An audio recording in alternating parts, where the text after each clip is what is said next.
መካከለኛው ምስራቅ ሲባል አብዛኛዎቻችን ወደ አእምሯችን የሚመጣው በረሃማ ቦታዎች፣ የነዳጅ ሀብት ወይም ደግሞ በዱባይና በኳታር እንደሚታዩት ዘመናዊና ግዙፍ ሰማይ ጠቀስ ህንፃዎች ናቸው። ነገር ግን ከአረብ ሀገራት ሁሉ በተለየ የተፈጥሮ ውበት የበለጸገ ታሪክ፣ አረንጓዴ ተራሮችና ልዩ ባህል ያላት አንዲት ድንቅ ሀገር አለች። እሷም ሊባኖስ ናት። የሀገሪቱ ዋና ከተማ የሆነችው ቤይሩት ደግሞ ለብዙ ዘመናት የመካከለኛው ምስራቅ ፓሪስ በመባል ስትጠራ ኖራለች። ፈረንሳይ፣ አረብኛና እንግሊዘኛ ጎን ለጎን የሚናገሩባት ምስራቃዊና ምዕራባዊ ባህል የተዋሃዱባት ልዩ ከተማ ናት። ነገር ግን ከዚህ ውበት ከባህር ዳርቻዋና ታሪኳ ጀርባ በቤይሩት ውስጥ ህይወት ምን ይመስላል? ለቻናላችን አዲስ ከሆናችሁ አሁኑኑ ሰብስክራይብ ማድረጋችሁንና የደወል ምልክቷን መጫናችሁን አትርሱ።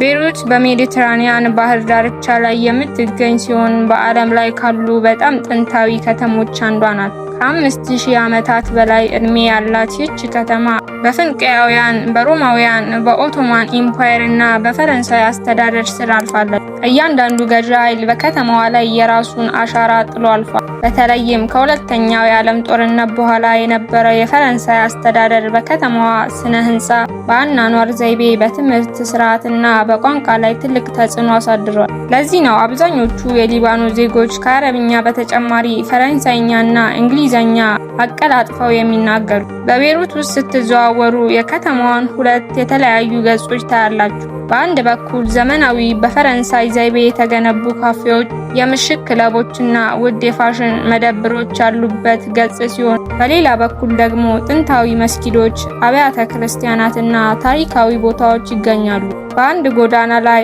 አዛን ሲል ሰምታችሁ በጥቂት ሜትሮች ርቀት ደግሞ የቤተ ክርስቲያን ደውል ሲደወል ትሰማላችሁ። በሊባኖስ ህገ መንግስት መሰረት 18 የሚሆኑ እውቅና የተሰጣቸው ሃይማኖታዊ ስብስብ ማህበረሰቦች ይኖራሉ። ይህ ሃይማኖታዊና ባህላዊ ህብረ ቀለማት የቤይሩት ትልቅ መገለጫ ነው። ምንም እንኳን አንዳንዴ ለፖለቲካዊ ውጥረቶች ምክንያት ቢሆንም ወደ ሊባኖስ መጥተው የሊባኖስን ምግብ ሳይቀምሱ መመለስ በምንም ታምር አይታሰብም። የሊባኖስ ምግብ በዓለም አቀፍ ደረጃ በጣዕሙ፣ በፍሬሽነቱና በጤናማነቱ በጣም የታወቀ ነው። በሊባኖስ ምግብ ጠረጴዛ ላይ መዛ በመባል የሚታወቁ በርካታ አነስተኛ ሳህኖች የቀረቡ ምግቦች ቀዳሚውን ስፍራ ይይዛሉ። ከእነዚህም መካከል ከሽንብራ፣ ከሰሊጥ ቅባትና ከወይራ ዘይት የሚሰራው ሐሙስ፣ ከፓርሲል ቅጠል፣ ቲማቲምና ቡልጉር የሚዘጋጀው ታቡሌህ እንዲሁም በከሰል የሚጠበሱት ልዩ የሻዋርማና የከባብ አይነቶች ይጠቀሳሉ። በቤይሩት ማህበራዊ ህይወት በጣም ንቁ ነው። ሊባኖሳውያን ለህይወት ያላቸው ፍቅርና መዝናናት ልዩ ነው ይባላል። ምንም አይነት ኢኮኖሚያዊ ወይም ፖለቲካዊ ችግር ቢኖር ምሽት ላይ ቤይሩት በሙዚቃ፣ በሳቅና በደመቀ የምሽት ህይወት ትሞላለች። ካፌዎች ሁልጊዜ በሰዎች የተሞሉ ናቸው። ሰዎች ተሰብስበው የሊባኖስን ባህላዊ ቡና ይጠጣሉ፣ የሊባኖስ ባህላዊ ሺሻ፣ እንዲሁም በፖለቲካና በማህበራዊ ጉዳዮች ላይ በከፍተኛ ሁኔታ ይወያያሉ። የቤይሩት የምሽት ህይወት በመካከለኛው ምስራቅ ካሉ ከተሞች ሁሉ ቀዳሚውን ስፍራ ይይዛል። አሁን ደግሞ ወደ ዋናውና ብዙዎች ወደሚያነሱት እውነተኛ የህይወት ገጽታ እንምጣ። በቤይሩት እውነተኛ የዕለት ተዕለት ህይወት ምን ይመስላል? በቅርቡ ዓመታት ሊባኖስ በታሪኳ አይታው የማታውቀውን ከባድ የኢኮኖሚ ቀውስ አስተናግዳለች። የሀገሪቱ ገንዘብ የመግዛት አቅሙ በከፍተኛ ሁኔታ በመውደቁ ምክንያት በከተማዋ የዶላር አጠቃቀም ዋናውና ብቸኛው አስተማማኝ መገበያያ ሆኗል። በቤይሩት አብዛኛዎቹ ሱቆች፣ ሆቴሎች፣ ሱፐርማርኬቶችና ካፌዎች ዋጋ የሚያስቀምጡት በአሜሪካ ዶላር ነው። የሀገር ውስጥ ገንዘብ ዋጋ በየቀኑ ስለሚቀያየር ሰዎች በኪሳቸው ዶላር መያዝ ግዴታ ሆኖባቸዋል። በከተማዋ የመንግስት መብራት በቀን ለጥቂት ሰዓታት ብቻ ነው የሚመጣው። በመሆኑም አብዛኛዎቹ ቤቶች፣ ህንፃዎችና ንግዶች በግል ሞተር ወይም በፀሐይ ኃይል ይጠቀማሉ። ይህ ደግሞ ለነዋሪዎቿ ተጨማሪና ከፍተኛ የሆነ ወርሃዊ ወጪ ይፈጥራል። በትራንስፖርት በኩል ቤይሩት ዘመናዊ የህዝብ ማጓጓዣ ወይም የባቡር መስመር የለም። ሰዎች አነስተኛ ታክሲዎችን ወይም የኦንላይን የመኪና መጥሪያ መተግበሪያዎችን ይጠቀማሉ።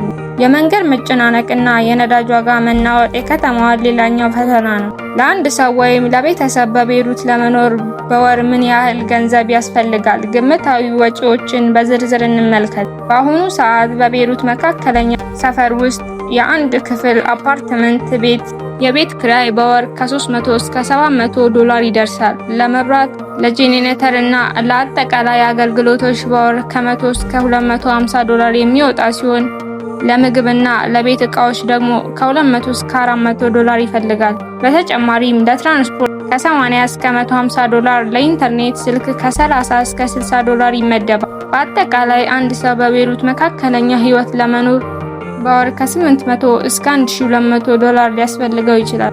በእርግጥ እንደየሰው አኗኗር ዘይቤና እንደሚኖርበት ሰፈር ወጪው ሊያንስ ወይም ሊጨምር ይችላል። ይህ መረጃ ጠቃሚ ሆኖ ካገኛችሁት እባካችሁን ቪዲዮውን ላይክ ማድረጋችሁን አትርሱ። እንዲሁም አሁንም ሰብስክራይብ ያላደረጋችሁ ካላችሁ ሰብስክራይብ በማድረግ ድጋፋችሁን አሳዩ። በቤይሩት ውስጥ በርካታ የውጭ ዜጎችና ስደተኞች ይኖራሉ።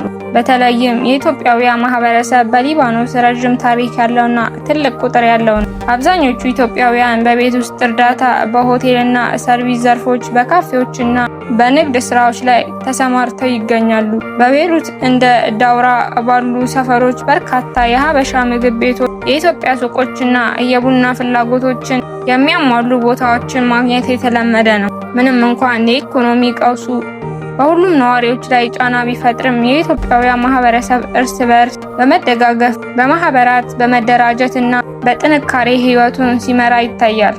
በቤይሩት የሚኖሩ ኢትዮጵያውያን ባህላቸውንና እምነታቸውን ጠብቀው የሚኖሩበት ድንቅ አንድነት አላቸው። ወደ ቤይሩት ለመጓዝ ወይም ለመጎብኘት ለሚያስቡ ሰዎች በጥቂቱ መታወቅ ያለባቸው አስፈላጊ ነገሮች አሉ። አንደኛ፣ የቪዛ ሁኔታ እንደየዜግነታችሁ ይለያያል። አብዛኞቹ የአውሮፓና የአረብ ሀገራት ዜጎች በአውሮፕላን ማረፊያ ቪዛ ያገኛሉ። ሁለተኛ፣ ጥሬ ገንዘብ መያዝ እጅግ ወሳኝ ነው። በቤይሩት ዓለም አቀፍ የባንክ ካርዶች በብዙ ቦታዎች ስለማይሰሩ ጥሬ ገንዘብ ዶላር ይዞ መጓዝ ግዴታ ነው። ሶስተኛ፣ በከተማዋ ወቅታዊ ሁኔታዎች መከታተል፣ የኤምባሲ መረጃዎችን ማወቅና የፖለቲካ ስብሰባዎች ባሉባቸው ቦታዎች አለመገኘት ይመረጣል። በአጠቃላይ ቤይሩት የጽናት ከተማ ናት። በርካታ ታሪካዊ፣ ፖለቲካዊና ኢኮኖሚያዊ ፈተናዎችን ብታልፍም የህዝቧ እንግዶችን የመቀበል ባህል፣ የከተማዋ ውበትና ልዩ ድባብ አሁንም አልቀነሰም። የዛሬው ቪዲዮአችን ይህንን ይመስል ነበር። ስለ ቤይሩት ህይወት ያላችሁን አስተያየት ወይም ጥያቄ ካለ ከታች በኮሜንት ጻፉልኝ። ቪዲዮውን ከተመቻችሁ ላይክ ማድረጋችሁ፣ ለወዳጆቻችሁ ሼር ማድረጋችሁንና ሰብስክራይብ ያላደረጋችሁ ሰብስክራይብ ማድረጋችሁን አትርሱ። በሌላ አስደሳች ቪዲዮ እስክንገናኝ ድረስ ሰላም ቆዩ።